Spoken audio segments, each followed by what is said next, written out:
فی الارض یرحمک من فی السماء، تو ان لوگوں پر رحم کر جو زمین پر ہیں، اور وہ جو آسمان پر ہے تجھ پر رحم کرے گا۔ تو اسلام عالم کے لیے دین رحمت ہے، اس لیے کہ اس کی تعلیمات میں رحمت ہے۔ نہ صرف آپ دیکھیں سلوک، بلکہ عبادات اور تجارتی معاملات، نکاح، اولاد، جتنے بھی معاملات ہیں، اس میں آپ کو دکھائی دے گا کہ اسلام کے تمام احکام میں رحمت کا پہلو ہے۔ اسی لیے آپ دیکھیں گے کہ ایک آدمی اگر نماز کھڑے ہو کے نہیں پڑھ سکتا ہے تو اسلام میں یہ رحمت ہے کہ وہ بیٹھ کر پڑھے گا۔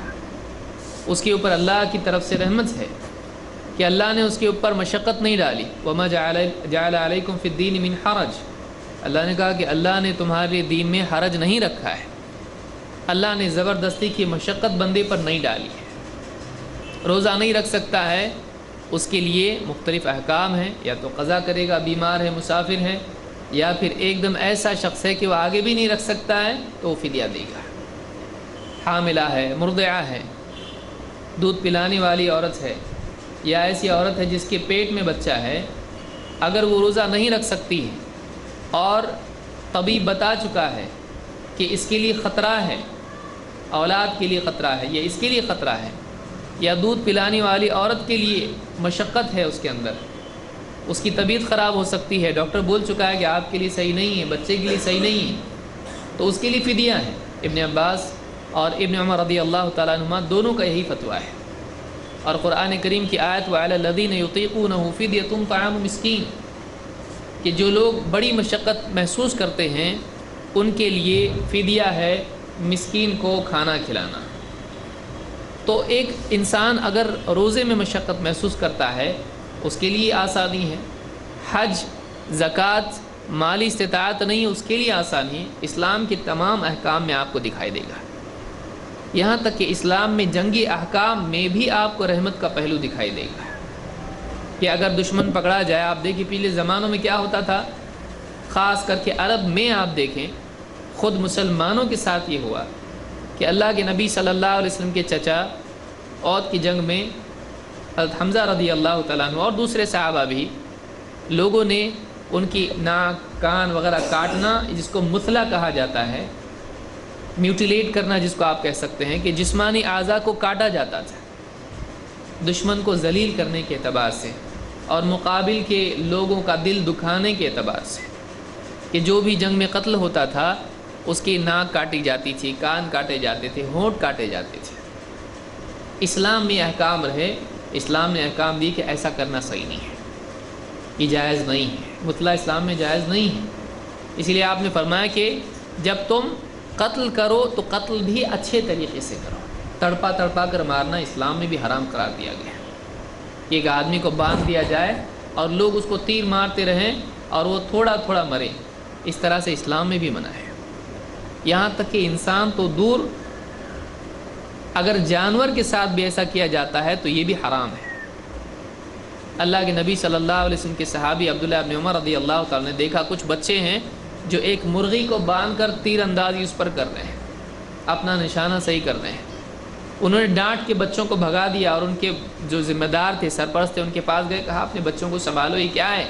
میں نے اللہ کے نبی صلی اللہ علیہ وسلم سے سنا کہ آپ نے اس کو حرام کیا ہے، یہ جائز نہیں ہے کہ آپ ایک جانور کو، مرغی کو یا کسی بھی جانور کو آپ باندھ کر رکھیں اور اس کے اوپر اپنی تیر اندازی آزمائیں، اپنا نشانہ اس کی بنیاد پر صحیح کریں، یہ جائز نہیں ہے۔ اسلام دین رحمت ہے، لیکن دور جدید میں ایک بہت بڑا المیہ یہ ہے کہ جو دین عالم کے لیے رحمت کی تعلیم لے کر آیا تھا اور جو نبی محمد رسول اللہ صلی اللہ علیہ وسلم ساری انسانیت کو رحمت کی تعلیم دینے کے لیے آئے تھے، آج میڈیا کے اثر سے لوگوں کے ذاتی مفادات کی بنیاد پر یا لوگوں کی جہالت کی وجہ سے وہی دین آج لوگوں کے لیے زحمت والا دین دکھائی دے رہا ہے۔ لوگ کہہ رہے ہیں اسلام ہم کو نہیں چاہیے، ہم کو سیکولرزم چاہیے، ہم کو فلانی چیز چاہیے، ہم کو ایتھیزم چاہیے، ہم کو اسلام نہیں چاہیے۔ کیوں؟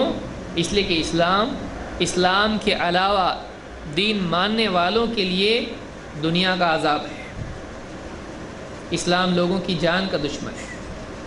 اسلام میں ایسے احکام ہیں کہ انسان کا خون اس سے حلال ہو جاتا ہے۔ اسلام میں ایسے احکام ہیں کہ جس میں ظلم و زیادتی ہے۔ اس طرح کی باتیں آج میڈیا میں عام ہو رہی ہیں اور یہ چیز بڑھتے جا رہی ہے۔ اللہ کے نبی صلی اللہ علیہ وسلم کی شخصیت کو داغدار کرنے کی کوشش کرنا، یہ بتانا کہ آپ صلی اللہ علیہ وسلم نعوذ باللہ ایک سخت مزاج انسان تھے، وحشی قسم کے نعوذ باللہ تھے اور قتل کیا کرتے تھے لوگوں کو، اور اس طرح کی بہت سارے بیہودہ باتیں اللہ کے نبی صلی اللہ علیہ وسلم کی شان میں گستاخیاں اور آپ پر تہمتیں لگانا آج عام ہو چکا ہے۔ ایک ملک میں چپ بٹھایا ہے کسی کو تو دوسرے ملک میں کوئی بولنے والا کھڑے ہو جاتا ہے، اور مسلمانوں کو ہمیشہ بزی رکھا جاتا ہے کہ مسلمان ہمیشہ احتجاج ہی میں مصروف رہیں اور کرنے کا کام نہ کریں۔ آج ایک طرف سے جاہل لوگوں کی جہالت کی وجہ سے اسلام کے بارے میں بہت ساری باتیں ہو رہی، یعنی اسلام کے بارے میں جو لوگ جانتے نہیں ہیں وہ اپنی جہالت میں جو ان کو لگتا ہے اسلام غلط دکھائی دے رہا ہے اسلام کے بارے میں بول رہے ہیں۔ لیکن بہت سارے شاطر لوگ بھی اس میں ہیں کہ جو اسلام کو جانتے ہیں اور یہ بھی جانتے ہیں کہ جب اسلام آئے گا تو ان کے مفادات پر زد پڑے گی۔ وہ چاہتے ہیں کہ سودی نظام عام ہو۔ اب اسلام سود ختم کرنے کے لیے آیا ہے، ظاہر بات ہے کہ وہ ساری دنیا سے لوٹنے کے لیے بیٹھے ہوئے ہیں۔ اب اسلام بتا رہا ہے کہ سود وَأَحَلَّ اللَّهُ الْبَيْعَ وَحَرَّمَ الرِّبَا، اسلام نے کیا کیا ہے؟ اللہ تعالیٰ نے تجارت کو حلال کیا ہے لیکن ربا کو حرام کر دیا ہے۔ اب آپ دیکھیں گے کہ اگر ربا کو حرام کر دیا جائے تو ساری دنیا سے اس کا خون چوسنا مشکل ہو جائے گا، اور یہودیوں کا خاص سسٹم پورا کس پر ہے؟ مدینہ سے لے کے پورے عالم تک سارا نظام ان کا سود پر ٹکا ہوا ہے۔ ظاہر بات ہے کہ جس کے مفاد پر اسلام کی زد پڑے گی وہ کبھی ایسا ہونے نہیں دے گا کہ اسلام عام ہو۔ پھر وہ مانتے ہیں موسیٰ علیہ السلام ہمارے نبی ہیں، عیسیٰ علیہ السلام کو انہوں نے قبول نہیں کیا، محمد صلی اللہ علیہ وسلم کو کیسے قبول کریں گے؟ اللہ کے نبی صلی اللہ علیہ وسلم کے ساتھ شروع ہی سے ان کا بیر رہا ہے۔ لہٰذا عالمی سطح پر ایک طرف تو وہ لوگ ہیں جو جاہل ہیں، جن کو نہیں معلوم، اور وہ اسلام کو نہیں جاننے کی وجہ سے اسلام کے بارے میں الٹی سیدھی بات کرتے ہیں۔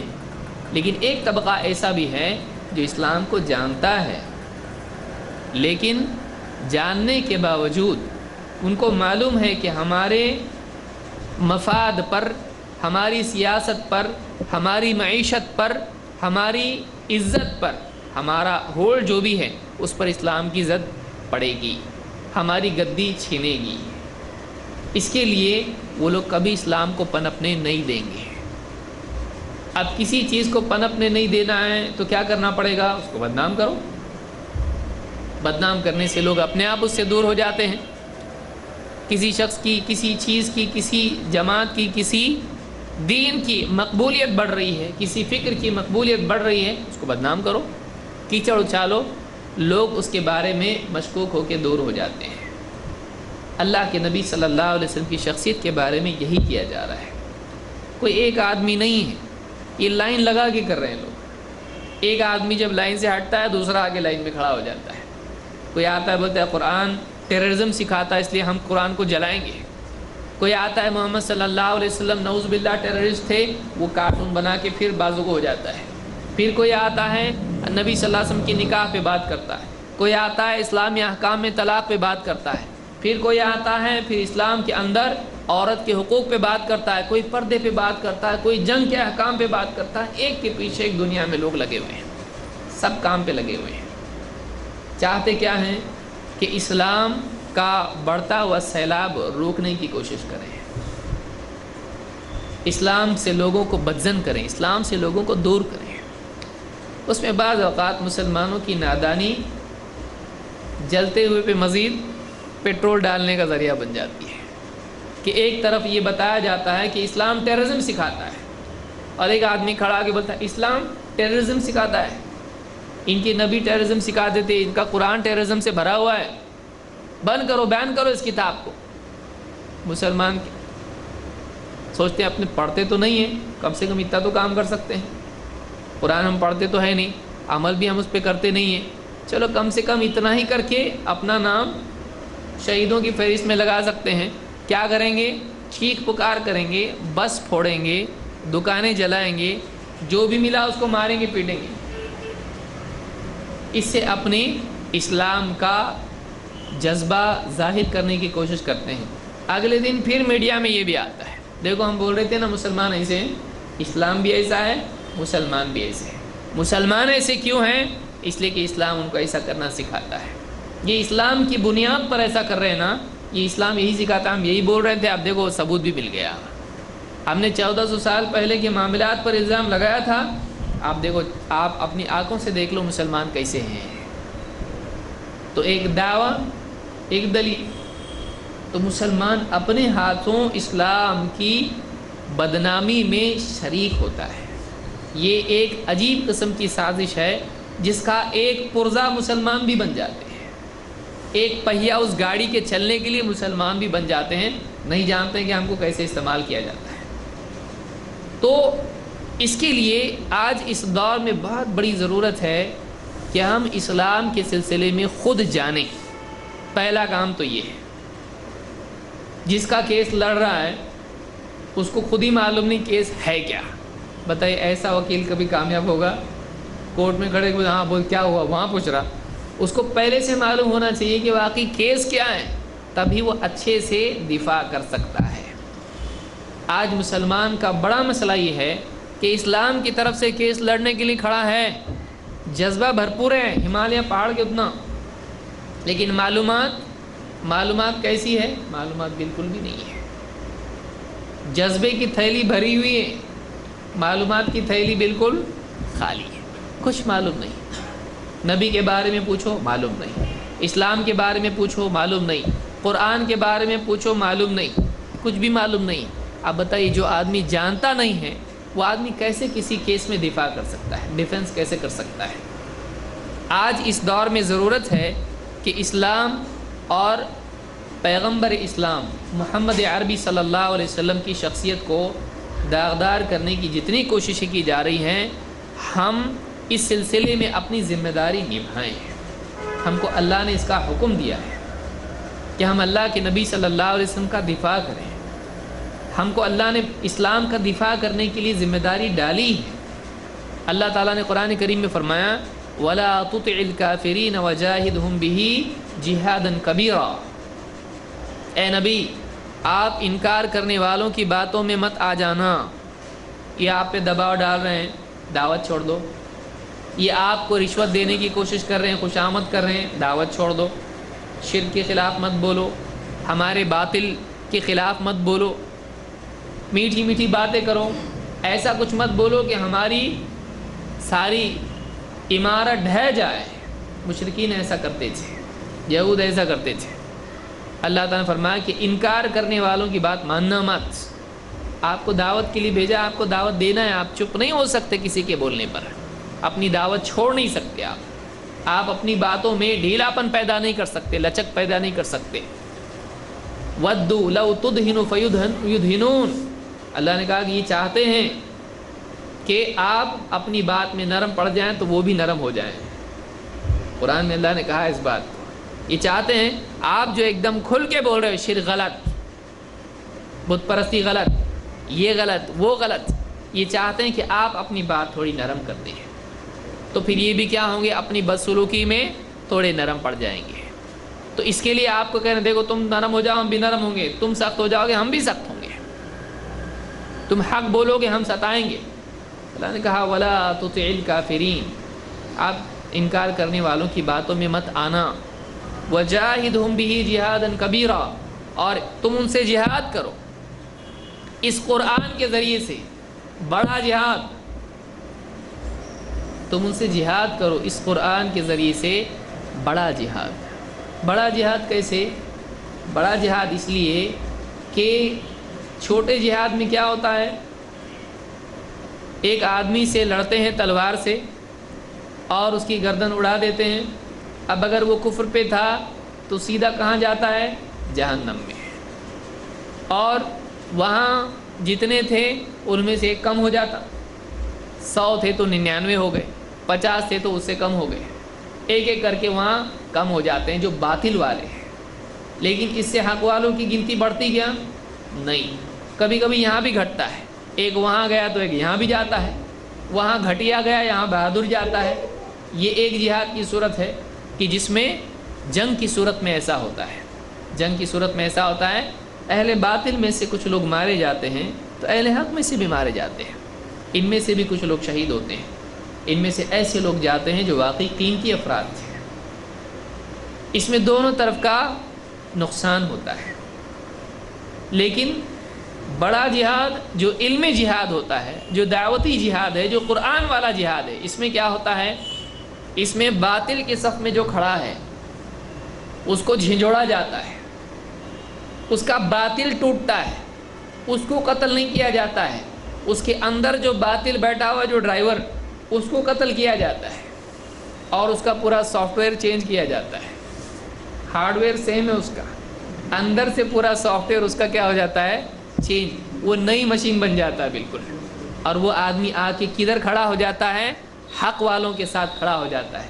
اب وہاں 100 تھے تو 99 ہو گئے، لیکن یہاں ایک بڑھ گیا، یہاں کا کم نہیں ہوا، یہاں کے جتنے تھے اتنے ہی ہیں، لیکن وہاں کا ایک یہاں آ گیا۔ اور یہ آدمی اگر اس حال میں مر جائے کہ حق کو قبول کیا اس نے، تو جہنم میں نہیں جاتا بلکہ کہاں جاتا ہے؟ جنت میں جاتا ہے۔ یہ کیا ہے؟ بڑا جہاد ہے۔ اور اسی کے لیے انبیاء آئے۔ جنگ کی نوبت کیوں آئی؟ کیا انبیاء آتے ہی جنگ شروع کر دیتے تھے کہ جو مل رہا اس کو کفر پہ مار ڈال؟ اللہ کے نبی صلی اللہ علیہ وسلم نے کیا کیا ہے؟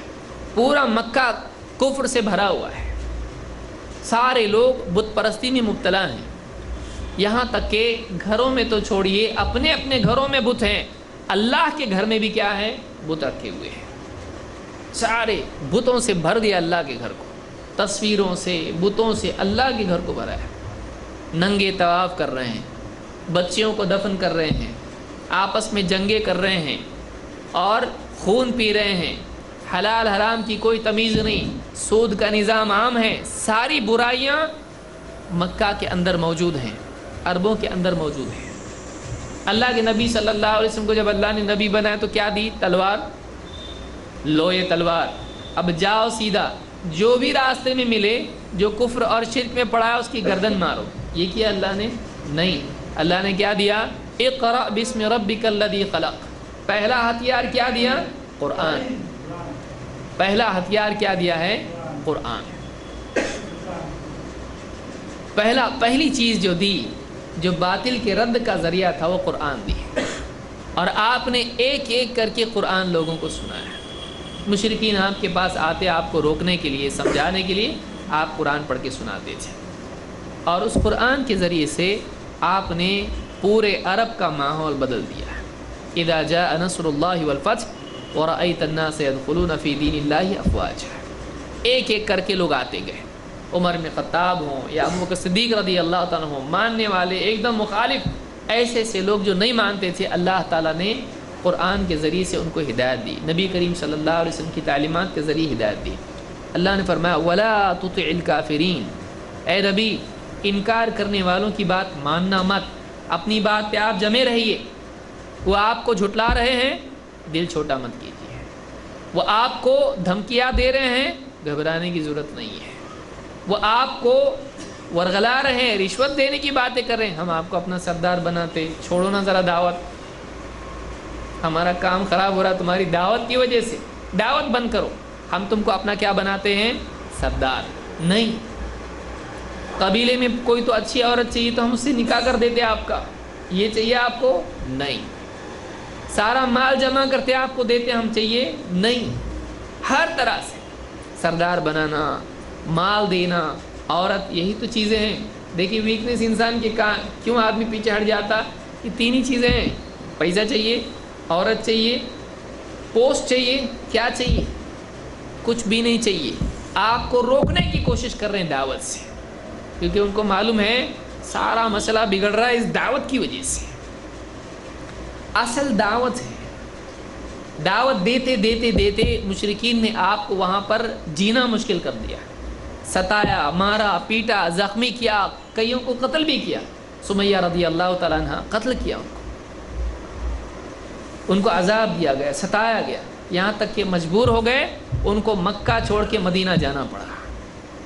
مدینہ گئے, وہاں بھی چین نہیں لینے دیا, سازشیں کی, باہر سے سازش, اندر سے سازش, منافقین یہاں پر, وہاں پر مشرکین, یہاں پر یہود نصارہ, ساری سازشیں مدینہ میں.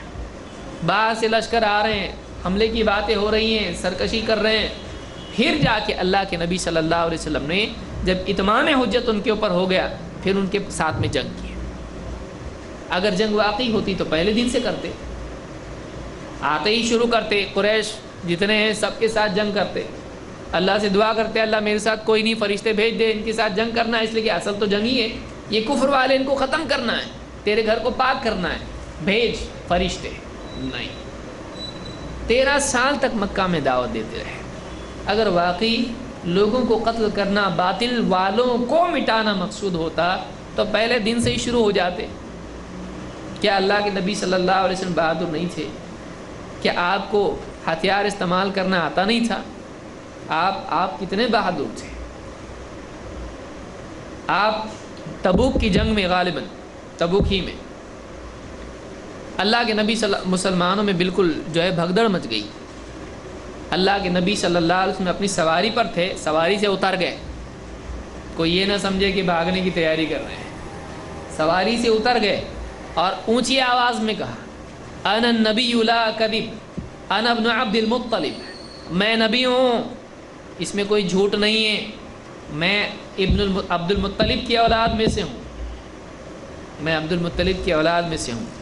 وہ عبد المطلب کہ جب ابرہہ کعبہ ڈھانے کے لیے آیا تھا بھاگے نہیں تھے, میں ان کی اولاد میں سے ہوں, میں بھاگنے والوں میں سے نہیں ہوں, میں شریف خاندان کا انسان ہوں, بھاگنے والوں میں سے نہیں ہوں. اتر گئے سواری سے اور میدان جنگ میں ایک آدمی پکار کے کہے سب کا ٹارگٹ کون ہے؟ محمد صلی اللہ علیہ وسلم. تو ایسے میں آدمی چھپنے کی کوشش کرے گا. آپ اونچی آواز سے کہہ رہے ہیں, کیوں؟ تاکہ کسی کے ذہن میں بات نہیں آئے کہ نعوذ باللہ یہ ڈرتے ہیں, ان کے اندر بزدلی ہے. آپ نے بتایا کہ میں نبی ہوں, میں ڈرنے والا نہیں ہوں, بھاگنے والوں میں سے نہیں. بہادر آپ صلی اللہ علیہ وسلم. تلوار لے کے آدمی کھڑا ہوا, ڈر لگ رہا ہے, نہیں, کون بچائے گا؟ اللہ بچائے گا. بہادر. مدینہ میں ایک مرتبہ تھوڑی سی گھبراہٹ کا ماحول ہوا, رات کے وقت میں لوگ جمع ہو گئے, کیا ہوا ہے؟ دیکھا کہ اللہ کے نبی صلی اللہ علیہ وسلم گھوڑے پہ اکیلے آ رہے ہیں. کہا کہ اس گھوڑے کو ہم نے بالکل ہوا کی طرح تیز پایا. سب سے پہلے جا کے چیک کر کے آنے والا کون؟ خطرے کے حالات میں محمد صلی اللہ علیہ وسلم. خندق کھودی جا رہی ہے جنگ کے وقت میں, مدینہ اور مشرکین کے بیچ میں.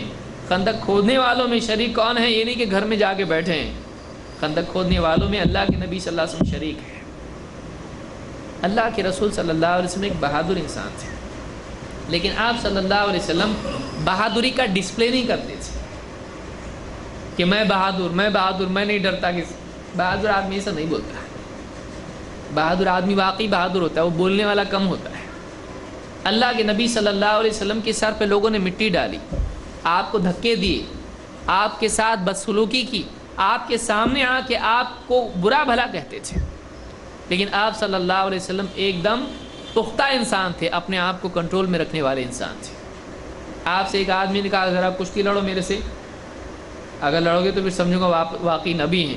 3 بار پچھاڑا آپ نے اس کو, 3 بار پچھاڑا. اور چاہیے نہیں؟ 3 بار پچھاڑا. بتائیے, اتنے بہادر تھے اللہ کے نبی صلی اللہ علیہ وسلم. اچھے سے اچھا آدمی بھی آپ کے سامنے ٹکتا تھا نہیں. صحابی کہتے ہیں آپ کے دونوں شانوں کا فاصلہ ہم میں سب سے زیادہ تھا, ایک دم اچھی بلٹ والے تھے. اللہ کے نبی صلی اللہ علیہ وسلم ایک بہادر انسان تھے. بہادری ظلم کا دروازہ کھولتی ہے, بہادری فخر کا دروازہ کھولتی ہے, لیکن اللہ کے نبی صلی اللہ علیہ وسلم اس کے بالعکس بہادر ہونے کے باوجود بھی نرم مزاج تھے اور چھوٹے بن کے چلنے والے تھے. ایک آدمی آپ کے پاس آیا, گھبرانے لگا آپ کا رعب دیکھ کے, کیونکہ آپ کا رعب تھا. اچھے آپ کے پاس آ کے ٹھنڈے ہوتے, باہر بہت بولتے تھے, لیکن سامنے آتے تھے وولٹیج کم ہو جاتا تھا, سامنے آ کے بات کرنے کی ہمت نہیں ہوتی تھی. اللہ کے نبی صلی اللہ علیہ وسلم کے پاس وہ آدمی آیا, گھبرانے لگا، کانپنے لگا ایک دم. آپ نے اس کو بلایا، کہا آ ادھر بیٹھ، گھبرانے کی کوئی بات نہیں ہے. ہوین علیک، گھبرانے کی بات نہیں ہے. میں ایک ایسی عورت کا بیٹا ہوں جو پانی میں روٹی کے ٹکڑے کر کے ڈال کے اس کو کھاتی تھی. کوئی لست بملک، میں کوئی بادشاہ ہوں؟ میں بادشاہ نہیں ہوں، میں ایک عام انسان. میری ماں ایسی تھی جو روٹی کے ٹکڑے کر کے کھاتی تھی. میں ایک سادہ آدمی ہوں، مجھ سے ڈرنے کی کوئی ضرورت نہیں ہے. اللہ کے نبی صلی اللہ علیہ وسلم ایسے انسان تھے. بدقسمتی سے آج اللہ کے نبی صلی اللہ علیہ وسلم کی سیرت نہیں جاننے کی وجہ سے مسلمان آپ صلی اللہ علیہ وسلم کے نام کی بنیاد پر آپ کی شخصیت کے دفاع کے لیے جان دینے کے لیے تیار ہے، اسلام کو جان لینے کے لیے تیار نہیں ہے. جان جاننے کے لیے تیار ہے، جان دیں گے، جان لیں گے نہیں، یعنی جانیں گے نہیں اسلام کو. ضرورت آج اس بات کی ہے کہ آج دور کس چیز کا ہے؟ آج علم کا دور ہے، اور اس میں آج علمی اعتبار سے مسلمان نہ صرف دنیاوی علوم میں بلکہ دینی علوم میں بھی پیچھے ہو گئے ہیں. ایک ایسے دور میں جس کا اصل ہتھیار ٹیکنالوجی اور اصل ہتھیار ایجوکیشن ہے، جس کی بنیاد پر آج ملک کے ملک چینج ہوتے ہیں. آپ دیکھیے کتنے ملکوں کے اندر ریولوشن لایا گیا ٹیکنالوجی کے ذریعے سے، فیس بک کے ذریعے سے، اور معلومات کے ذریعے سے، ایجوکیشن کے ذریعے سے، SMS اور یہ اس طرح کی چیزوں کے ذریعے سے لوگوں کے ذہن بدلے جا سکتے ہیں علم کے ذریعے سے. آج ایک ایسے دور میں ہم لوگ ہیں، لیکن ہم لوگ آج اسلام کے بارے میں ٹھیک سے نہیں جاننے کی وجہ سے ہم اچھوت بن گئے ہیں عالمی سطح پر. ہم اپنے اسلام کے بارے میں نہیں بول پا رہے ہیں. کوئی آدمی آگے اسلام کو کچھ بھی بول دے، ہم اس سے لڑنے کے لیے تیار ہیں، لیکن ہم اس سے بات کرنے کی صلاحیت نہیں رکھتے ہیں. لوگ اسلام کو بدنام کرنے کے لیے قرآن پڑھ رہے ہیں، لوگ محمد صلی اللہ علیہ وسلم پر الزام لگانے کے لیے آپ کی سیرت پڑھ رہے ہیں، اور مسلمان آپ کی دفاع کرنے کے لیے نہیں پڑھ رہا ہے. اس کو نہیں معلوم واقعی اسلام کیا ہے، اس کو نہیں معلوم واقعی قرآن میں کیا ہے، اس کو نہیں معلوم واقعی محمد صلی اللہ علیہ وسلم کیسے تھے.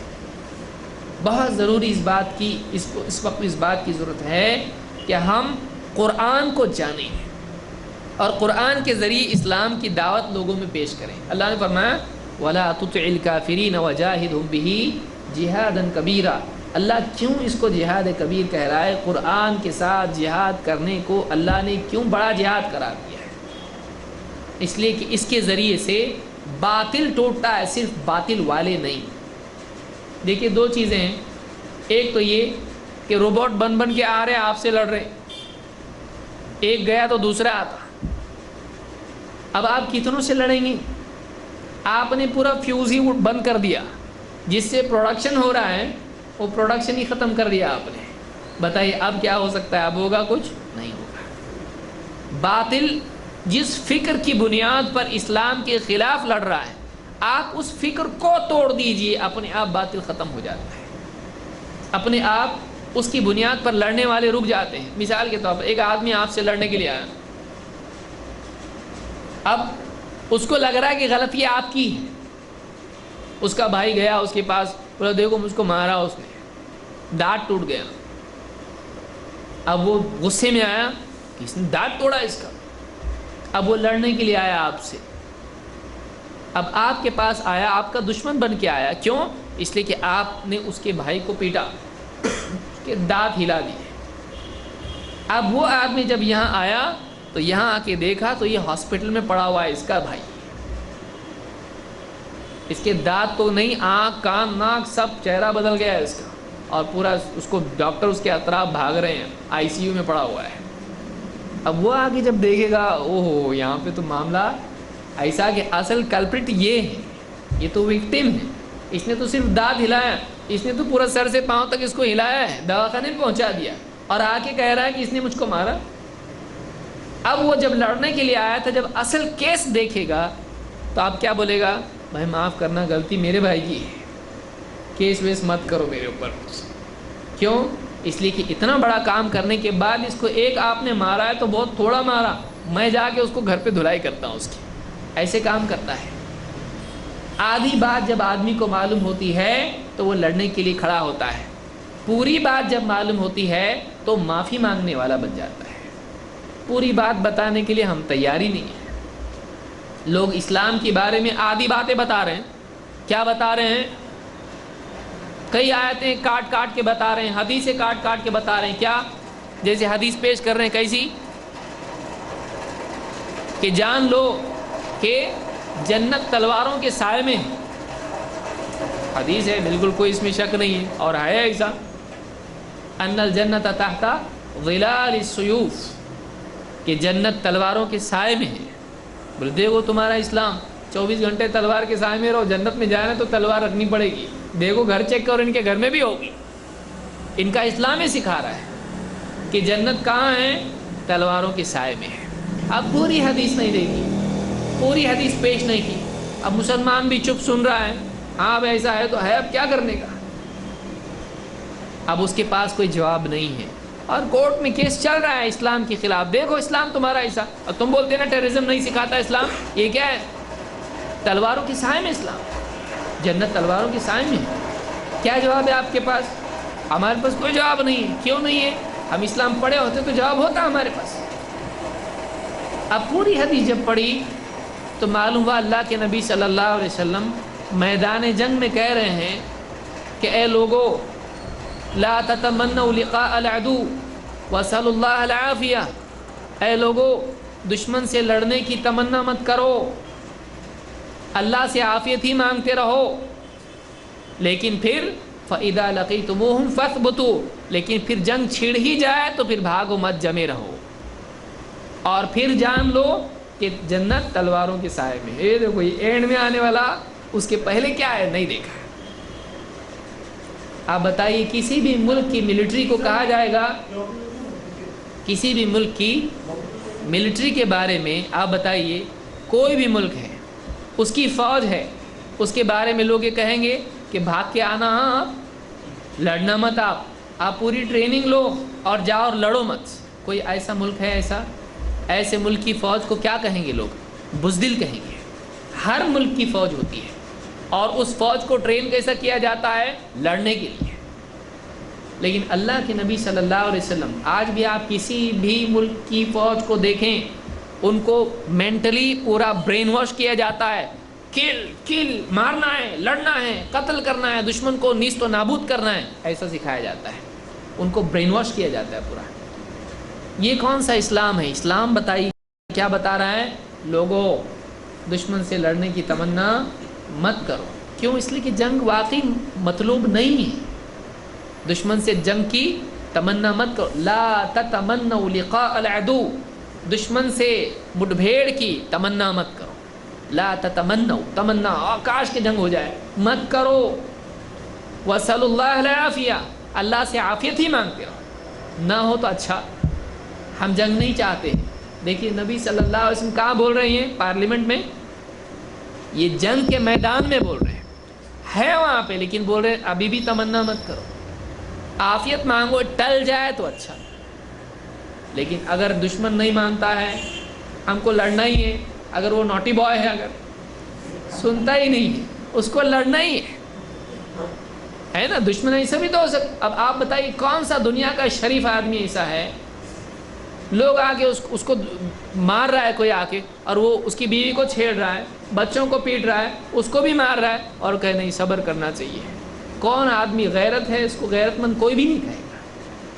کوئی بھی انٹرنیشنل لاء میں ہر آدمی کے لیے یہ حق ہے کہ کوئی لڑ رہا ہے تو اپنے آپ کو بچانے کے لیے لڑے. آپ نے کہا جب دشمن چاہتا ہی ہے ٹھیک ہے، جب اس کی تمنا ہی ہے ایسی اور وہ لڑتا ہی ہے آپ سے، تو پھر آپ نے کہا پھر بھاگو مت. اب جنگ چھڑ جائے تو پھر ہم بھگوڑے نہیں ہیں، ہم بزدل نہیں ہیں، ہم بہادر ہیں، ہم جنگ نہیں چاہتے ہیں. لیکن جب جنگ چھڑ جائے فَاثْبُتُوا. کون سا ملک یہ کہے گا کہ جنگ چھڑ جائے تو بھاگو واپس، جلدی گھر کو چلو؟ کوئی ملک بولے گا ایسا؟ کوئی ملک نہیں بولتا. تو مسلمان کیوں بولیں گے بھائی؟ اس کو ٹیررزم بولیں گے؟ اس کو ٹیررزم نہیں بولیں گے، اس کو غیرت بولیں گے، اس کو بہادری بولیں گے. کہ جنگ چھڑ جائے، آپ ٹالتے رہے، اور جنگ چھڑ جائے اب لڑو، اب بھگاؤ. فَاثْبُتُوا، اب جمے رہو. اور اب جان لو کہ اب جنت کہیں اور نہیں ہے. جنگ چھڑ چکی ہے، اب تلواروں کے سائے میں جنت. یعنی جنت چاہیے نا تم کو، بھاگ کے نہیں ملے گی، بھگا کے ملے گی. اب تلواروں کے سائے میں جنت، یہ پورا کانٹیکسٹ ہے اس حدیث کا۔ پچھلے زمانوں کے بادشاہوں کے حالات بیان کرتے ہیں آج بھی ہسٹری میں، کیا بولتے ہیں؟ یہ بھاگتا تھا جنگ میں سے، بہت اچھا انسان تھا۔ ساری جنگ کے حالات، جتنے بھی دھرم دین ہیں، سب کے بہترین واقعات کون سے ہیں؟ جنگ کے۔ نیپولین کا نام لیں گے آپ، فلانے کا نام لیں گے، سکندر کا نام لیں گے، کیا بولتے ہیں؟ لڑتا نہیں تھا بیچارہ کبھی۔ آج بھی ہسٹری میں بتایا جاتا ہے۔ آپ صرف مسلمانوں کے بارے میں آپ کیوں کہتے ہو کہ جنگ نہیں ہونا چاہیے؟ عجیب بات ہے۔ مطلب اسلامی تاریخ سے آپ چاہتے ہیں کہ جنگ نکلے؟ بائبل میں جنگیں ہیں، دوسری کتابیں ان میں جنگیں ہیں، ہر دین دھرم کی کتابوں میں جنگیں ہیں، بہادری کی داستانیں ہیں۔ یہ بادشاہ ایسا تھا، اس کی اتنی جنگیں ہوئی، اتنی جنگیں جیتی اس نے، سکندر نے ایسا کیا، قلندر نے ایسا کیا، سارے اچھے اچھے بڑے بڑے لوگ ہیں، نیپولین ایسا تھا۔ سب کی ہسٹری میں ان کی بہادری کی داستانیں ہوتی ہیں، جنگوں کی داستانیں ہوتی ہیں۔ آپ اسلام کی ہسٹری جب پڑھتے ہیں تو آپ کو بتایا جاتا ہے کیا اسلام میں اتنی جنگیں ہوئی ہیں۔ کیوں؟ مطلب کوئی گناہ ہے؟ جنگ گناہ نہیں ہے، لیکن مجبوری کے وقت میں جنگ کی جاتی ہے جب کوئی آپشن بچتا نہیں ہے۔ اسی لیے ہر ملک کی فوج ہوتی ہے، ہوتی کہ نہیں ہوتی؟ ہر ملک اپنی فوج رکھتا ہے۔ کیوں رکھتا ہے؟ اب یہ کہا جائے گا یہ ٹیررسٹ ہے، اس کی فوج ہے؟ نہیں بھائی، آپ جنگ کیوں کرنا چاہتے ہیں؟ آپ فوج رکھے نا، جنگ مت کرو نا، جنگ غلط ہے نا، فوج مت رکھو۔ وہ کہے گا نہیں بھائی، ہم لڑنا نہیں چاہتے ہیں، لیکن کبھی ایسا ہوا کہ دشمن نے حملہ کیا، عورتیں ہیں، بچے ہیں، ان کی حفاظت کون کرے گا؟ اس کے لیے فوج ہمیشہ کیا ہونا چاہیے؟ ریڈی ہونا چاہیے، ٹرین ہونا چاہیے۔ ہر ملک یہ جانتا ہے۔ تو اسلامی حکومت جہاں ہوتی ہے وہاں بھی یہ ہے۔ اللہ کے نبی صلی اللہ علیہ وسلم ایسے ہی تھے، کوئی انسان کہ جو کوئی حکومت نہیں، کچھ بھی نہیں، کوئی گاؤں کھیڑے میں رہتے تھے؟ نہیں، اللہ کے نبی صلی اللہ علیہ وسلم کی پوری ایک ٹیریٹری تھی، مدینہ تھا، سارے قبیلوں کو جوڑ کے آپ نے ایک اسلامی ریاست کا قیام کیا مدینے میں۔ وہاں پر لاز تھے، وہاں پر جھگڑوں کے فیصلے ہوتے تھے، وہاں پر عدالت تھی، وہاں پر مسلمان رہتے تھے، آس پاس کے دشمنوں سے، مشرکین سے حفاظت ضروری تھی، مسلمان فوج ہونا ضروری تھی۔ اور وہاں پر اسلام کے خلاف دشمن تھے، مسلمانوں کے خلاف دشمن تھے، وہ آ کر حملے کرتے تھے۔ آپ نے ٹرائی بھی کیا، خندق میں آپ نے خندق کھودی، جھگڑا نہیں ہونا چاہیے، وہ ادھر ہی رہے، ہم ادھر ہی رہے، نہ ہو جھگڑا، پھر بھی وہ لوگ لڑنے کے لیے بالکل بے قرار، تو پھر مسلمانوں نے جنگیں بھی کی ان کے ساتھ۔ پھر بھی آپ نے ایک مرحلے میں حدیبیہ میں صلح بھی کی، ٹھیک ہے جنگ بند کرو۔ اگر جنگ ہی اسلام میں ہوتی تو آپ صلح کیوں کرتے؟ اسلام کا قانون یہ ہوتا صلح نہیں، بالکل کیا کریں گے؟ آپ کی تکلیفوں کا صلہ دیں گے آپ کو، صلح نہیں، صلح دیں گے آپ کو، بالکل کاٹ کے بالکل زمین میں تم کو دفن کر دیں گے آپ۔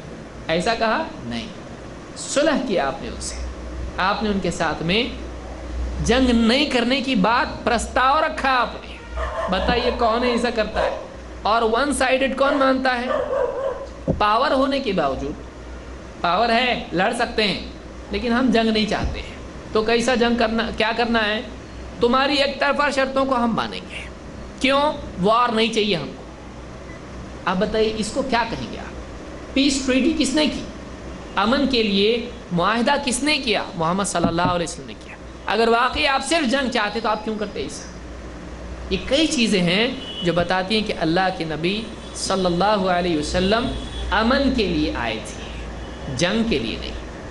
لیکن امن کی حفاظت کے لیے جنگ بھی ضروری ہوتی ہے کہ نہیں؟ امن کی حفاظت آپ دیکھیے، بکری، گائے، سینگ ہے نا، اس کو گائے کے لیے بنانے والے نے بکری کو بھی کیا دیے ہیں؟ سینگ۔ اللہ رب العالمین نے گائے کو بھی سینگ دیے، بولتے گائے کے جیسا، بالکل ایک دم گائے کے جیسا نرم ہے ایک دم، لیکن گائے کو بھی کیا ہے؟ سینگ ہے۔ آپ گائے کو چھیڑیں گے تو گائے کیا کرتی؟ ہاں، پھر بھاگنا پڑتا آدمی کو، تو اس کے ڈیفنس کے لیے بھی تو کچھ ہے۔ تو اسلام، آپ اسلام کو کیا بالکل سینگ بھی چھیننا چاہتے؟ آپ اسلام سے آپ کیا بنانا چاہتے؟ اسلام کو، مسلمانوں کو کیا بنانا چاہتے؟ اسلام امن والا دین ہے، لیکن جو بھی دنیا میں ملک امن کی بات کرتے ہیں، ان کے پاس ویپن ہے کہ نہیں ہے؟ ان کے پاس فوج ہے کہ نہیں ہے؟ امریکہ پوری دنیا کو کیا پیغام دے رہا؟ امن امن امن۔ اور ہتھیار کون دے رہا؟ جاپان۔ جاپان کے پاس خود کی فوج نہیں، آپ بتائیے. امریکہ ساری دنیا کو بول رہا ہے بھائی تم جھگڑے مت کرو، تم جھگڑے مت کرو، اور پیچھے کے دروازے سے ملنا. سپلائی کون کر رہا ہے ہتھیار؟ امریکہ. حملے کون کر رہا ہے؟ امریکہ. تو اب اسلام کے بارے میں جب ایک ملک یا ایک فکر والے بولتے ہیں، وہ اپنے بارے میں دیکھیں کہ آج کی سیاست کیا ہے. آج کی سیاست کیا ہے؟ آج کی سیاست جنگوں پر مبنی ہے. ذرا سا کسی ملک میں اپنے مفاد کو کچھ نقصان پہنچتا ہے فوراً حملے کے لیے تیار ہے. ایک ملک دوسرے ملک کے اوپر ظلم کر رہا ہے، اس کے لیے کوئی حملہ نہیں کیا جائے گا، لیکن دوسرے ملک میں اس کے تیل کے مسئلے بگڑتے ہیں تو پھر فوراً کیا ہوگا؟ اوپر سے پلین بھیجے گا، فوج بھیجے گا، جیسا بھی چاہیے وہاں فوج بھیجنے کے لیے تیار ہے. دوسری جگہ پر کیوں نہیں؟ اب آپ اس کو کیا کہیں گے؟ پھر فوج بھیجی کیوں؟ پھر حملے کیے کیوں؟ جب آپ امن کی بات کرتے ہو تو آپ کے پاس فوج کہاں سے آئی؟ آپ کے پاس پلین کہاں سے آیا؟ آپ کے پاس ہتھیار اور میزائل کہاں سے آئے؟ کیوں آپ نے رکھا؟ ان کے پاس دنیا کی اتنی زیادہ ہتھیار ہیں کہ وہ لوگ خود دیکھتے ہیں تو ان کو حیرت ہوتی ہے، ہمارے پاس اتنا ہے. اس ملک کا پریزیڈنٹ جب جا کے دیکھا اس نے کہ ہمارے پاس اتنے میزائل ہیں، وہ خود گھبرا گئے، اتنا اپنے پاس. اب جب آپ نے اتنا پروڈکشن کر کے رکھا ہے تو آپ کو بیچنا بھی تو پڑے گا نا، ورنہ وہ رکھے خراب ہو جائیں گے. ترکاریاں خراب ہو جاتی ہیں، یہ خراب ہو جاتا ہے، یہ بھی خراب ہو جائے گا. تو اس کو کیا کرنا ہے؟ ملکوں میں جھگڑے پیدا کرو، ملکوں کے اندر کیا کرو؟ گڑبڑ پیدا کرو، سول وار پیدا کرو. پھر اس کو بھی تھوڑا دو، تو تھوڑا سا لے لے، تو بھی تھوڑا لے، اور سنبھال کے رہو. تو اس پہ حملہ کر، تو اس پہ حملہ کر، ہمارے سے ہتھیار لیتے رہو. ہمارا کام ہوتا رہتا ہے، ہماری اکانومی چلتی رہے گی. اور تم لوگوں کے جھگڑے جب بہت بڑھ جائیں گے، ہم کو فون جب آئے گا تو ہم آئیں گے، تو ادھر بیٹھ جا، تو ادھر بیٹھ، تو اتنا تیل مجھ کو دے، تو اتنا تیل مجھ کو دے. اس کو ماریں گے، اس کو ماریں گے، دیکھیں گے اپنا فائدہ کس میں ہے. جس میں فائدہ اس کو زیادہ پٹائی نہیں کریں گے، جس سے فائدہ کم ہے اس کی خوب پٹائی کر کے اس کو بند کر کے اس کو بولیں گے تو یہاں پہ ذمہ دار بن جا. یہ دنیا میں چل رہا ہے. یہ ٹیررسٹ نہیں ہے، لیکن مسلمان اسلام ٹیررسٹ ہے. محمد صلی اللہ علیہ وسلم نعوذ باللہ ٹیررسٹ ہیں، جنہوں نے جب مکہ پر غلبہ پایا تو کہا کہ جو ابو سفیان کے گھر میں چلا جائے گا اس کو قتل نہیں کیا جائے گا، جو اپنے گھر میں دروازہ بند کر لے گا اس کو قتل نہیں کیا جائے گا. ایک صحابی نے کہا کہ الیوم یوم الملحمہ، آج جنگ کا دن ہے. جھنڈا چھین کے کہا کہ نہیں، الیوم یوم الملحمہ، آج جنگ کا دن نہیں ہے، آج رحم کا دن ہے. اللہ کے نبی صلی اللہ علیہ وسلم نے وہاں پر مکہ میں کچھ گنے چنے سرکش لوگ تھے جن کے سدھرنے کی امید نہیں تھی. یہ انٹرنیشنل ٹیررسٹ تھے اس زمانے کے، ان لوگوں کو قتل کیا. باقی عام لوگ جو مسلمانوں کے خلاف جنگ کی ضد پر جمے نہیں تھے، اللہ کے نبی صلی اللہ علیہ وسلم نے ان کو قتل نہیں کیا. ہونا تو یہ چیز ہے کہ سب کو ہی قتل کرو. کچھ لوگ ایسے تھے کہ جن کو جنگ بند ہونے کے بعد بھی جن کا ٹرائل ہوتا ہے اور ان کو سزا دی جاتی ہے. اگر آج ہٹلر ہوتا تو اس پہ کئی کیسز ہوتے، کئی کیسز ہوتے. اب گئی نا جنگ، اب چھوڑ دو اس کو، نہیں، اس کے بعد بھی اس کے اوپر جو وار کرائم ہوتا ہے اس کی بھی سزائیں ہوتی ہیں. جنگ ختم ہونے کے بعد بھی سزائیں ہوتی ہیں. کیوں سزا دیتے آپ پھر اس کو؟ اللہ کے نبی صلی اللہ علیہ وسلم میں ایسے بعض مجرم تھے، ان کو سزا دی. اس زمانے کا قانون الگ تھا، اس زمانے کا قانون الگ ہے. وہ شریعت کا قانون تھا اس زمانے میں، ایسا تھا کہ یہ مجرم ثابت ہو چکا ہے، سزا دیں گے اس کو، اور اس زمانے میں سزا دی گئی. اس زمانے میں تو اور بھی بہت ساری چیزیں تھیں جو اسلام نے منع کی. وہاں پر قیدی جب پکڑے جاتے تھے جس کو چاہے قتل کیا جاتا تھا، لیکن اسلام نے بتایا کہ نہیں، اس زمانے کے قیدیوں کے ساتھ برا سلوک نہیں بلکہ اچھا سلوک کیا جائے گا. کتنی ساری چیزیں ہیں. کسی بھی ملک کے جنگ کے قوانین آپ دیکھیں، اور واقعی آج جو جنگ ہوتی ہے اس میں فوجیں جو کرتی ہیں آپ اس کو دیکھیں، اور مسلمانوں نے جو جنگیں کیں اور اسلام نے جو تعلیمات دیں، آپ ان تعلیمات کو دیکھیں تو آپ کو دکھائی دے گا کہ زمین آسمان کا فرق ہے. زمین آسمان کا فرق ہے. آج بھی آپ دیکھیے بچے، عورتیں، ان کو قتل کرنا کوئی سخت بات نہیں ہے. آدمی صاحب بول دیتا ہے ہاں ہم مار رہے ہیں ان کو، اب کیا کریں گے، ایسا ہو رہا ہے، کوئی بولنے والا نہیں. عورتیں ہیں، بچے ہیں، اسکول کے اسکول ہیں، UN کے اسکولز ہیں، یونائٹڈ نیشنز کے اسکول ہیں، ان پر بھی بم گر رہے ہیں، ان پر بھی بم گر رہے ہیں. اب بولنے والے کیسے، ذرا تھوڑا آہستہ کرو نا، ایسی بات کر رہے ہیں. کوئی سختی سے بولنے والا نہیں ہے. کہاں گئی آپ کی طاقت؟ مسلمانوں کے لیے طاقت ہے آپ کے پاس، مسلمانوں کے لیے ڈانٹ سکتے آپ، لیکن دوسروں کو ڈانٹ سکتے ہیں نہیں، کیونکہ اس ملک کی پوری اکانومی ان کے اوپر ٹکی ہوئی ہے، پوری اکانومی ان کے اوپر ٹکی ہوئی، نہیں بول سکتے ان کو۔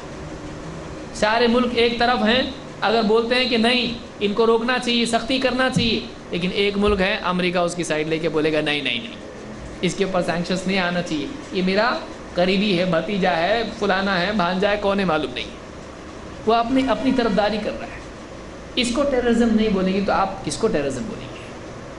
تو یہ اسلام کے بارے میں بولنا، آج مسلمان ایسا ہو گیا جیسے صفائی دینے والا بن گیا، نہیں نہیں ہمارا اسلام ٹھیک ہے، ایسا رہا تو بھی تھوڑا معاف کرو نا، ٹھیک ہے ہمارا اسلام ایسے بھی کیا کرنے کا، ابھی ہم اسلام پہ نہیں چلیں گے تو کون چلے گا؟ ہم صفائی دینے والے بنے، ہم کو اسلام معلوم ہونا چاہیے، ہم کو آج کے حالات معلوم ہونا چاہیے، آج کے قوانین جنگ کے معلوم ہونا چاہیے، آج کیا عالمی سطح پر ہو رہا ہے ہم کو معلوم ہونا چاہیے، تاکہ ہم سینہ ٹھوک کے بول سکیں کہ آج جو ہو رہا ہے وہ اچھا ہے، کہ اسلام میں جو ہوا وہ اچھا ہے، آج کے قوانین اچھے ہیں کہ اسلام کے قوانین اچھے ہیں، آپ جنگ کر رہے ہیں وہ طریقہ صحیح ہے کہ اسلام نے جنگ کا جو طریقہ بتایا وہ صحیح ہے، اور اگر جنگ غلط ہے تو آپ کیوں کر رہے ہیں؟ آپ کسی کی مدد کرنے کے نام پر جنگ کر رہے ہو، آپ کسی کو بچانے کے نام پر جنگ کر رہے ہو، آپ کسی ایک آدمی کے لیے پورے ملک کے اوپر حملہ کر رہے ہو، آپ کیسے جسٹیفائی ہو؟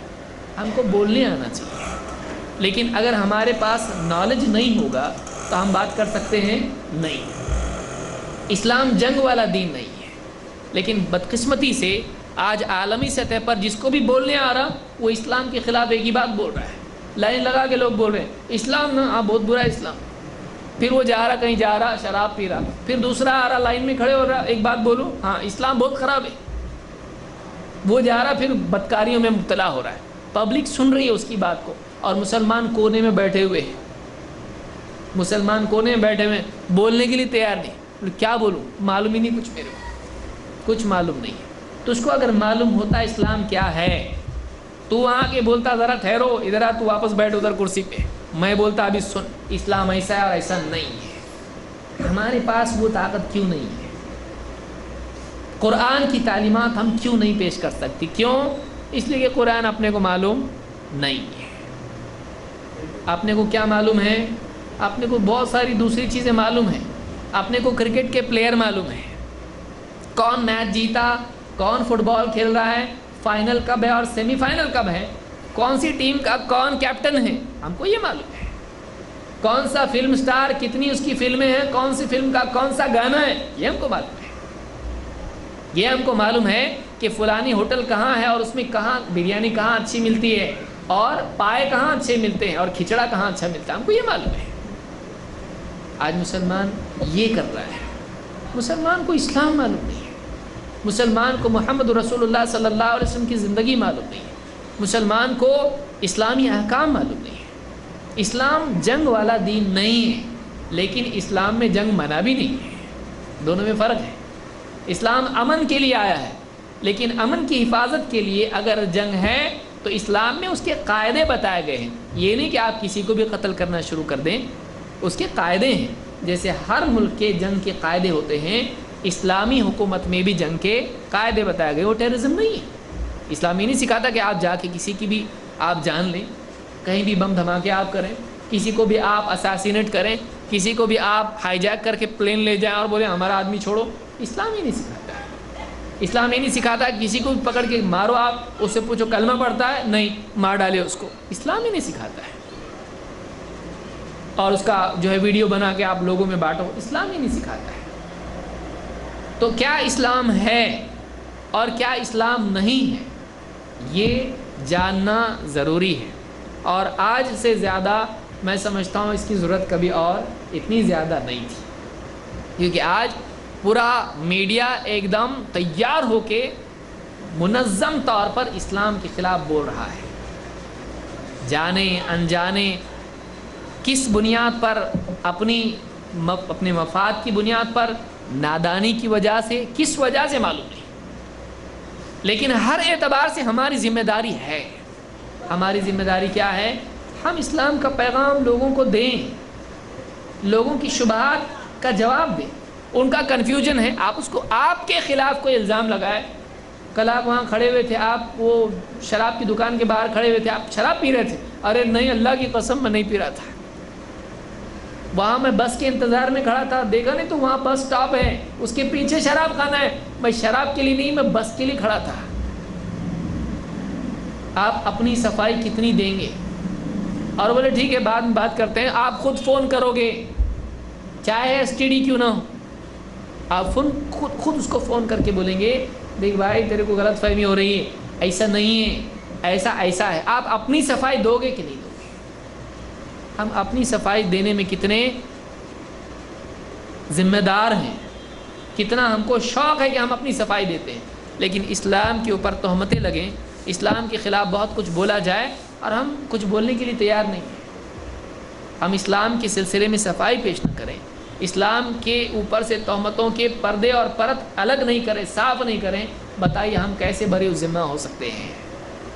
ہماری ذمہ داری ہے، لہٰذا بہت بڑی ذمہ داری یہ ہے کہ ہم قرآن و سنت کی تعلیمات حاصل کریں اور آج جو دنیا میں چل رہا ہے وہ دیکھیں اور ہم بتائیں کہ دیکھو اسلام ٹیررزم نہیں سکھاتا ہے۔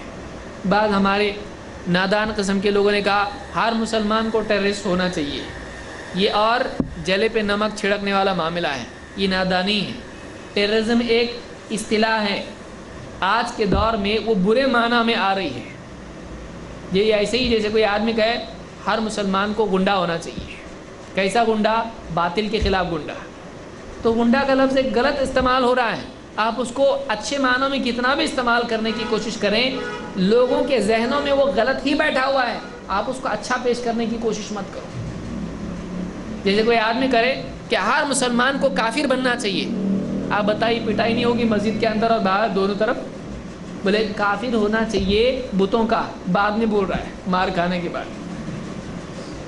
کوئی مولوی کھڑے ہو کے بولے کہ ہر مسلمان کو کافر ہونا چاہیے، کافر بن جاؤ، ممبر سے اتار کے دھلائی ہوگی کہ نہیں مولوی صاحب کی؟ مؤذن صاحب بھی ہاتھ صاف کر لیں گے اس کے اندر۔ کیوں؟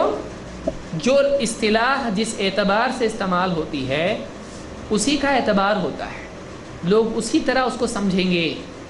آپ اس اصطلاح کو بعد میں صفائی دو گے کہ کافر ہونا چاہیے کا مطلب، کافر کا مطلب کیا؟ انکار کرنے والا، بتوں کا کافر ہونا چاہیے۔ تو آپ یہ کیسا بتا رہے؟ آپ لوگ سمجھ رہے اس کو کافر سن کے ہی لوگوں کا خون کھولے گا کہ مسلمانوں کو کافر بناتا ہے مولوی؟ ایسے ہی ہوگا جب ایک آدمی کہے گا کہ ہر مسلمان کو کیا بننا چاہیے؟ ٹیررسٹ بننا چاہیے۔ ٹیرر کا مطلب کیا ہے؟ ڈر۔ تو چوری کرنے والے کے لیے ٹیررسٹ ہونا چاہیے، ظلم کرنے والے کے لیے ٹیررسٹ ہونا چاہیے۔ آپ قانون اپنے ہاتھ میں لے سکتے؟ آپ بتائیے ایک ملک ہے اس کے اندر قانون چل رہا ہے، اب کوئی آدمی کہے کہ ہر مسلمان کو پولیس ہونا چاہیے، کیا کرے؟ اب کہیں بھی کچھ غلط ہو رہا ہے تو کیا کرے؟ اس کو لے جا کے گھر میں بند کر دے، بولے یہ میری چوکی ہے۔ چلے گا ایسا؟ اسی آدمی کو پولیس بڑی چوکی میں لے جائے گی۔ جس ملک میں کوئی قانون لاگو ہے وہاں پر اپنے طور پر سزا دینا یہ قانوناً جرم ہوتا ہے، تو ایسا نہیں کر سکتے ہیں۔ تو مسلمان لوگوں کو ڈرانے دھمکانے والا نہیں ہوتا ہے، قانون اپنے ہاتھ میں لینے والا نہیں ہوتا ہے۔ اب یہ آدمی کو سمجھ کم ہونے کی وجہ سے ایسی باتیں آدمی بول کے لوگوں کو اور زیادہ اسلام کے بارے میں مشکوک بنانے والا ہوتا ہے کہ جو اصطلاح غلط طور سے استعمال ہو رہی ہے اس کا استعمال ہم اسلام کے حق میں نہیں کریں۔ اسی لیے علماء میں سے کسی نے بھی نہیں کہا، جس کو عربی میں ارہاب کہتے ہیں، مسلمانوں علماء جتنے بھی عالمی سطح پر ہیں انہوں نے کسی بھی مسلمان کو نہیں کہا کن ارہابی، تو ارہابی بن جا، تو ٹیررسٹ بن جا۔ کسی عالم نے بات نہیں کہی۔ کیوں؟ اس لیے کہ یہ جو ٹرمینالوجی ہے آج نیگیٹو طور پر استعمال ہو رہی ہے، اس کو استعمال نہیں کرنا چاہیے۔ آپ اپنے بچوں کو یہ نہیں بولیں بیٹا ٹیررسٹ بننا ہے اپنے کو، حق کا ٹیررسٹ بن، تو کبھی نہیں بولے۔ کیوں؟ اس لیے کہ اس کی مینٹالٹی اور سماج میں اس کا جو مینٹالٹی بنا ہوا ہے وہ غلط بنا ہوا ہے۔ اس سے اور زیادہ کیا ہوتا ہے، آگ پر پیٹرول کا کام ہو جاتا ہے۔ یہ نہیں کرنا چاہیے۔ تو ہم یہ کہیں کہ آپ بتائیے اللہ کے نبی صلی اللہ علیہ وسلم کیا فرمایا؟ اللہ نے کیا کہا؟ ہم نے آپ کو باطل کے خلاف ٹیررسٹ بنا کر بھیجا ہے۔ آپ نے کہا کہ تم زمین والوں کے لیے ٹیررسٹ بنو، آسمان والا تمہارے لیے ایسا معاملہ کرے گا رحم کا؟ نہیں۔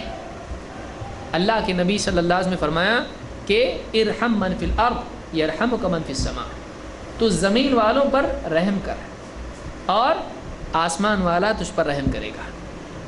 تو اللہ آپ نے فرمایا انما انا رحمت مہدا، اللہ نے مجھ کو رحمت بطور ہدیہ بنا کر بھیجا ہے، مجھ کو رحمت بنا کر تم کو ہدیہ دیا ہے، رحمت۔ وما ارسلناک الا رحمت للعالمین، ہم نے تم کو اے نبی ہم نے وما ارسلناک الا رحمت للعالمین، اے نبی ہم نے آپ کو سارے عالمین کے لیے رحمت بنا کر بھیجا ہے۔ ہم یہ کیوں نہیں بول رہے ہیں؟ آج مینٹالٹی اسلام کے خلاف ایسی بنی ہے، اس میں اور ہم ٹیررسٹ کا لفظ استعمال کریں گے، کیا ہوگا؟ گرتے کو دھکا دینے والا معاملہ ہوگا۔ اس لیے ہم ان آیات کو، ان احادیث کو عام کریں۔ لوگ دنیا پیس پیس پیس کر رہی ہے، اور ایسی صورت میں ایسے الفاظ استعمال کرنا اور کنفیوژن بڑھائے گا، کنفیوژن بڑھائے گا۔ مشرکین آ کر، یہودی آ کر کہتے تھے راعینا، اے ہمارے چرواہے، عربی زبان میں راعینا جو کہا جاتا ہے یعنی، تو وہ کیا کہتے تھے؟ راعینا، اس کو تھوڑا کھینچ کے بولتے تھے یہودی، اے ہمارے چرواہے، اللہ کے نبی صلی اللہ علیہ وسلم کی شان میں گستاخی کرتے ہوئے۔ اللہ نے اس لفظ کو ہی کیا کر دیا؟ وہ لفظ ہی چھوڑ دو جس میں غلط استعمال کا، کنفیوژن کا چانس ہو سکتا ہے، وہ لفظ ہی چھوڑو، تم بولو انظرنا، انظرنا، ہمارے حال پر دھیان کیجیے۔ تو اللہ تعالیٰ نے اس لفظ کو چھوڑنے کہا جس میں کنفیوژن کی پاسبلٹی تھی۔ ہم لوگ وہی لفظ جس میں اور تہمت کی پاسبلٹی ہے، ہم وہی زبردستی چھین کے اپنے سر پر رکھیں، مصیبت کا پہاڑ ٹوٹے گا نہیں تو کیا ہوگا؟ اس لفظ کو چھوڑنے کی ضرورت ہے۔ اس لیے اسلام کا ٹیررزم سے کوئی تعلق نہیں ہے، اسلام کا ٹیررزم سے کوئی تعلق نہیں۔ اسلام امن کا دین ہے، اسلام رحمت والا دین ہے، اسلام کے لانے والے نبی رحمت والے ہیں، مسلمانوں کو رحمت والا بننے کے لیے کہا گیا ہے، لیکن امن کی حفاظت کے لیے طاقت بھی استعمال کرنے کی ضرورت ہوتی ہے۔ تو اسلامی حکومت کے فریم ورک میں اس طاقت کو بھی استعمال کیا جائے گا۔ آپ بتائیے عیسائیت میں کیا تعلیم ہے؟ عیسیٰ علیہ السلام کی تعلیم یہ مانی جاتی ہے، کوئی اگر ایک گال پہ تماچا لگائے تو کیا کرو؟ دوسرا بھی گال پیش کرو، یہاں بھی ایک دو۔ اب پریکٹیکل ہے یہ۔ اب پولیس نے پکڑا کسی کو، چوری کرتا ہے، اس نے ایک تماچا دیا پولیس کو، پولیس کیا بولے گا؟ چلو میں عیسائی ہوں، دوسرے گال پہ بھی ایک لگاؤ، چلے گا ایسا؟ پریکٹیکل نہیں ہے۔ تو اٹلی میں بھی آج فوج ہے کہ نہیں ہے؟ ان کی آج جو چرچ ہے، ان کا بڑا جو بھی ہے، آج ان کی اپنی فوج ہے، ان کی اپنی پولیس ہے۔ ہر آدمی جانتا ہے کہ امن کی حفاظت کے لیے قانون کاغذ پر نہیں، لاٹھی کے ساتھ بھی ہونا چاہیے۔ جتنے بھی پولیس رہتے ہیں ان کے ہاتھ میں ڈنڈا رہتا نا، کیا ان کو آپ ٹیررسٹ بولو گے؟ وہ ڈنڈا کیوں ہے؟ وہ ڈنڈا اس لیے کہ ضرورت پڑی تو استعمال کریں گے، یا سب پہ استعمال کریں گے، ہر ایک کو ماریں گے، جو بھی آ رہا اس کو ماریں گے، کیونکہ اس کے ہاتھ میں ڈنڈا ہے۔ کوئی آدمی آج کوئی قانون، کوئی ایسا کورٹ میں آج پیش کیا گیا کہ پولیس کے ہاتھ میں جو ڈنڈا ہوتا ہے اس سے ڈر لگتا ہے بچوں کو، اس لیے وہ ڈنڈا ہٹایا جائے، کسی نے کہا ایسا؟ نہیں، کیونکہ ہر آدمی جانتا ہے کہ ڈنڈا ہر جگہ استعمال نہیں ہوگا، لیکن جب ضرورت پڑے گی تو اس جگہ ڈنڈا ریڈی ہونا چاہیے، ہر آدمی جانتا ہے۔ یہی اسلام ہے کہ اسلام میں جنگ کی گنجائش ہے، لیکن ہمیشہ جنگ جنگ جنگ نہیں ہے، بلکہ جہاں ضرورت ہے وہاں ہتھیار استعمال کیا جائے گا، وہ اسلامی قانون کی روشنی میں ہوگا، یہ نہیں کہ ہر آدمی کھڑا ہو کے اس کا استعمال کرنے لگے۔ سمجھ آ رہی بات؟ فرق ہے اس میں، وہ قانون کے دائرے میں ہوگا، اسلامی حکومت کی اس کے فریم ورک میں ہی ہوگا، یہ نہیں کہ ہر آدمی اس کو استعمال کرنے لگے۔ لہٰذا اس بارے میں صفائی دینے کی کوشش، بہت سارے لوگ کیا کرتے ہیں، پھر بولتے ہیں اسلام میں جہاد نہیں ہے۔ جہاد کا مطلب کیا ہے؟ نفس جہاد۔ اسلام میں نفس جہاد بھی ہے اور جنگ بھی ہے۔ آپ جنگ کو بالکل ڈکشنری سے اسلام کی نکال نہیں سکتے، اس کو یاد رکھیے۔ سارے لوگوں کی ڈکشنری میں جنگ ہے اور اسلام میں سے آپ نکال رہے ڈر کے، جنگ ہے۔ اور جہاد جنگ کو بھی کہتے ہیں، جہاد جنگ کو ہی نہیں کہتے ہیں۔ جنگ بھی جہاد کی ایک قسم ہے، لیکن وہ ایک آپشن ہے کہ جب کچھ کام نہیں کرتا ہے تو اسلامی حکومت میں امن کی حفاظت کے لیے جان مال عزت کی حفاظت کے لیے جنگ بھی رکھی گئی ہے. ہر ملک یہ مانتا ہے وہ مسلمان ہو یا نہیں, اس کے پاس بھی جنگ کا سلاٹ ہے, اس کے لا میں ہوتا ہے. وہ اسلام کی اس میں بھی ہے. تو کیا عجوبہ ہے یہ؟ کچھ نیا ہے؟ نیا نہیں ہے, یہ صدیوں سے چلا آ رہا ہے. ٹرائبل لائف جب لوگ جیتے تھے تب بھی واریئرز ہوا کرتے تھے. آج جب سوفسٹیکیٹڈ زمانہ ہے اور جب آج پیس اور UN اور سب کچھ ہے تب بھی ہے اور قیامت تک رہے گا. اسلام میں بھی ہے, لیکن اسلام ظلم و زیادتی نہیں سکھاتا ہے. لہٰذا اس دور کی ضرورت ہے کہ ہم اسلام کو جانیں. ایک دم ہم کھسیانے بھی نہ ہو جائیں کہ ہاں نا ہمارے اسلام میں جنگ چھپی جا گئی, کیا معلوم کیوں آ گئی. ایسا بھی نہیں ہو جائے ہم لوگ. یا یہ کہیں کہ اسلام میں جنگ وہ غلطی سے وہ اسلام میں نہیں ہے, مسلمانوں میں جنگ ہے, ایسا بھی نہیں بولے ہم لوگ. جنگ ہے, اس کے مقامات ہیں. جہاں تھیراپی سے کام چلے گا تھیراپی کریں گے, جہاں پر کاؤنسلنگ سے کام چلتا ہے, سائیکیٹرسٹ کی ضرورت پڑتی ہے وہاں اس سے کام چلائیں گے. جہاں پر انجیکشن دوائی وغیرہ کھا لو اس کو, اس سے کام چلتا ہے وہاں کام چلتا ہے. کسی کو آپریشن بھی لگتا ہے, آپ کیا بنیں گے؟ آپریشن نہیں ہے دوا کھانے کے. اس میں یہ دیکھو ٹیررسٹ ہے, یہ کیا کرتا ہے؟ یہ چاقو استعمال کرتا ہے, پیٹ کاٹتا ہے, سر بھی پھاڑتا ہے, کبھی کان کاٹتا ہے, کبھی پورا گلا کاٹتا ہے. یہ کیا ہے؟ ٹیررسٹ ہے؟ نہیں. وہاں اس کی ضرورت پڑتی ہے تو اس کو استعمال کیا جا سکتا ہے. اس کا پرپس کیا ہے, اس کے اعتبار سے اس کا فیصلہ ہوتا ہے. تو ہر اعتبار سے ہر میدان میں آپ کو یہ چیز دکھائی دے گی. لہٰذا اسلام کے بارے میں صحیح تعلیم ہمارے سامنے ہونا ضروری ہے. نہ ہم ایسے ہو جائیں کہ بالکل صفائی دینے والے بن جائیں, نہ ہم ایسے ہو جائیں کہ ہم بالکل ظلم و زیادتی کی بات کرنے لگیں. اسلام عدل اور انصاف والا دین ہے. اسلام امن اور شانتی والا دین ہے. لہٰذا اس کے سلسلے میں اسلام کی صحیح تعلیمات کیا ہیں وہ جاننا ضروری ہے. اسی کے لیے ہمارا جو کورس ہونے والا ہے, جو انشاءاللہ اگلے ہفتے سے شروع ہوگا, اس کورس میں یہ باتیں, یہ مقدمہ تھا, یہ اس کو آپ پریفس اس کو آپ کہہ سکتے ہیں, یہ مقدمہ ہے. ہندی میں مراٹھی میں کیا بولتے معلوم نہیں اس کو. تو یہ ہمارا مقدمہ ہے, یہ بیسک, یہ یعنی مائنڈ بلڈرز کو آپ کہہ سکتے ہیں. آپ یہ پریپریٹری درس ہے, یہ آپ کے لیے, آپ کا ذہن بنانے کے لیے کہ ہم آگے کیا کرنے والے ہیں. اسلام کے بارے میں جو بھی ٹیررزم کے سلسلے میں شبہات ہیں, اسلام کی تعلیمات یا اسلام کے بارے میں جو بھی اس طرح کی باتیں آج کہی جا رہی ہیں, ہم کو جواب میں کیا کہنا چاہیے, کیسے اس کا رد کرنا چاہیے, کیسے اسلام کا دفاع کرنا چاہیے. یہ پوائنٹس اگر ہمارے پاس نہیں ہوں گے تو ہم کو ساری باتیں سن کے یا تو ہم فرسٹریٹ ہوں گے, یا تو ہم کو چپ چاپ بیٹھنا پڑے گا, یا تو دنیا ہمارا ذہن ہی بدل دے گی, یا پھر ہم اسلام سے بدظن ہوں گے, یا نبی صلی اللہ علیہ وسلم سے بدظن ہوں گے, یا آج دنیا میں جو کچھ ہو رہا ہے اس کی بنیاد پر ہم بالکل خاموش بیٹھنے والے بنیں گے. ایسا بھی نہیں ہونا چاہیے. ایسے بھی نہیں بنے ہم لوگ ایک دم ہی ہم لوگ کچھ, ہم کو بولنے نہیں آتا کچھ, لیکن ہم لوگوں کو گرمانے والے بھی نہ بنے کہ ہم لوگوں کا ذہن ایسا گرم کر دیں کہ وہ لوگ جا کے کہیں گلی کوچے میں بگاڑ پیدا کر دیں. ہم ایسے بھی نہیں بننا چاہیے. یہ بھی اسلام میں نہیں ہے کہ ہوا کسی ملک میں اور مسلمان یہاں پہ بہت غصے میں آئے تو جا کے اپنے یہاں پہ بس جلا دی, شیشے پھوڑ دیے, اور گھر پہ جا کے بچوں کی بھی پٹائی کر دی. ایسا فرسٹریٹ ہونے میں کوئی فائدہ نہیں ہے. یہ باطل کو حق ثابت کرنے میں مددگار ہونا ہوگا. یہ بھی ہم کو نہیں کرنا ہے.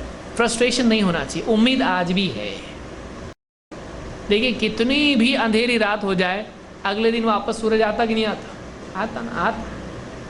کیا کرنا پڑتا؟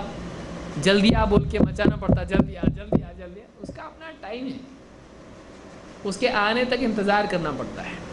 کتنا بھی برے حالات مسلمانوں پہ برے سے برے حالات آئے ہیں. تاتاریوں نے اچھے اچھوں کو کاٹ دیا, علماء اور عوام ایسا ظلم و زیادتی کی کہ ہسٹری میں بہت مشکل سے اس کی مثال ملے گی. کئی حالات مسلمانوں پر آئے, مکی دور سے لے کے آپ چنگیز خان اور جو بھی اس طرح کے تھے تب تک آپ دیکھیں, آپ کو دکھائی دے گا اسلام اس کے بعد بھی باقی رہا. مسلمان پھر سے عروج پہ آئے, اللہ نے انہیں کو ہدایت دی. اور وہی بادشاہ بنے، انہی کے ذریعے سے ملکوں میں اسلام بھی آیا، کئی ملکوں میں بعد کے دور میں آیا، تو کب کیا ہوگا نہیں معلوم، کب دور پلٹی کھائے گا نہیں معلوم۔ امید نہیں کھونا چاہیے، امید نہیں کھونا چاہیے۔ اس لیے ان حالات میں بہت سارے مسلمان، کیا ہو گیا مسلمانوں کا، امید کھو رہے ہیں۔ امید کھونے سے آدمی فرسٹریٹ ہوتا ہے، فرسٹریٹ ہونے سے کیا ہوتا ہے، آدمی الٹے الٹے کام کرنے لگتا ہے، اپنا بھی نام خراب کرتا، مسلمانوں کا بھی نام خراب کرتا، اسلام کا بھی نام خراب کرتا، اور تکلیف میں آتا، تکلیف میں لاتا، خود بھی تکلیف میں آتا، ڈوبتا بھی، اور بچانے والوں کو بھی لے کے ڈوبتا۔ تو فرسٹریٹ نہیں ہونا ہے، نا امید نہیں ہونا، امید رکھیں۔ اللہ وہی اللہ جو ابرہہ کے وقت میں تھا، آج ہے کہ کہیں چلا گیا؟ اللہ آج بھی ہے نا۔ کیا اللہ کی قدرت کم ہو گئی؟ اللہ کو نہیں آتا بچانے؟ اللہ کو نہیں دکھائی دے رہا ہے؟ نعوذ باللہ، ایسا ہے؟ اللہ کو سب دکھائی دیتا ہے۔ پھر اللہ تعالیٰ کیوں چپ ہے؟ اللہ کو معلوم ہے کیا کرنا ہے۔ مسلمان کو غلبے کے دور میں بھی اور مغلوبیت کے دور میں بھی اللہ ہی پر اعتماد کرنا چاہیے۔ وَتَوَكَّلْ عَلَى الْحَيِّ الَّذِي لَا يَمُوتُ، اس ذات پر بھروسہ رکھ جو زندہ ہے، جس کو موت نہیں ہے، اس ذات پر بھروسہ رکھ۔ آج بھی ہم کو اللہ پر بھروسہ رکھنا چاہیے، اپنے گریبان میں جھانکنا چاہیے، کہیں ہم سے تو کچھ غلطیاں نہیں ہو رہی، جو کرنے کے کام کرنے چاہیے نہیں کر رہے ہم لوگ۔ صرف اللہ ہی کے بارے میں ہم سوچے، اللہ تو کیوں ایسا کر رہا، کیوں ایسا نہیں کر رہا، تو کیا کر رہا ہے، تو خود یہ بھی تو دیکھ، تیری ذمہ داری تو نبھا رہا ہے، تو اپنی بھی ذمہ داری دیکھ۔ آج ہم کو اپنے اوپر بھی غور کرنا ہے۔ اس کورس میں انشاءاللہ اس پر بھی ہم غور کرنے کی کوشش کریں گے۔ تو یہ کچھ باتیں تھیں جو آج میں نے ذکر کی ہیں، بطور مقدمہ ہیں۔ اگلے ہفتے سے انشاءاللہ ہم نوٹس کے ساتھ اپنا کورس شروع کریں گے۔ اسلام اور امن، یعنی اسلام میں امن کے تعلق سے، سماج میں امن قائم کرنے کے اعتبار سے کیا باتیں بیان کی گئی ہیں۔ دو حصے اس کے ہیں۔ ایک حصہ ہے اسلام کے خلاف جو جنگی معاملات میں شبہات ہیں، اسلام ٹیررزم سکھاتا ہے، اس کا جواب۔ دو، اسلام سماج میں امن قائم کرنے کے لیے کیا گائیڈ لائنس دیتا ہے، پبلک کے لیے کیا گائیڈ لائنس ہے، گورنمنٹ کے لیے کیا گائیڈ لائنس ہے، پولیس کے لیے کیا گائیڈ لائنس ہے، نیوز پیپر کے لیے کیا گائیڈ لائنس ہیں، سوشل سروس کرنے والے اور جو بھی ایسے لوگ ہیں، اور اسی طرح سے علماء، بولنے والے جن کی بات جاتی ہے لوگوں تک، ان کے لیے کیا گائیڈ لائنس ہیں۔ تو سماج میں کیسے کمیونل وائلنس کو ختم کرنا چاہیے، سماج میں کیسے کرمنل لائف کو ختم کرنا چاہیے، اسلام کیا رہبری اس سلسلے میں دیتا ہے۔ یہ دو حصے اس کورس کے ہیں۔ تقریباً 30-35 صفحات کا وہ کورس ہے، لیکن آپ جانتے ہیں وہ تھوڑا لمبا بھی جا سکتا ہے۔ تو انشاءاللہ اس کو اچھے سے ہم سمجھنے کی کوشش کریں گے، اور میں سمجھتا ہوں اس کورس کو جو آدمی پکا کر لے وہ بہتوں کو کچا کر سکتا ہے۔ اس میں جو پوائنٹس آپ کے سامنے آئیں گے، اس کو اگر آپ یاد رکھیں تو آپ کئی لوگوں کو سمجھا سکتے ہیں، آفس میں یا پڑوس میں یا کہیں بھی آپ بات کر رہے ہیں، آپ یہ نقاط اگر ذکر کرتے ہیں تو بہت سارے لوگ کہیں گے واقعی یہ بات تو اتنی اچھی، ہم کو پہلے کیوں نہیں بتایا تم لوگ۔ تو ہم بولنا چاہیے پہلے اس لیے بتایا کہ ہم کو پہلے خود معلوم نہیں تھا۔ خود مسلمانوں کو آپ بتائیں گے تو ان کو لگے گا کہ واقعی اتنی ساری باتیں ہم نے کبھی اس پہ غور نہیں کیا یا ہم نے کبھی سنا ہی نہیں۔ تو اس کے لیے یہ نقاط بہت ضروری ہیں۔ اللہ رب العالمین ہم سب کو اسلام کا دفاع کرنے والا بنائیں اور لوگوں سے غلط فہمیوں کو دور کرنے والا بنائیں۔ اقول قولی ھذا واستغفر لي ولکم۔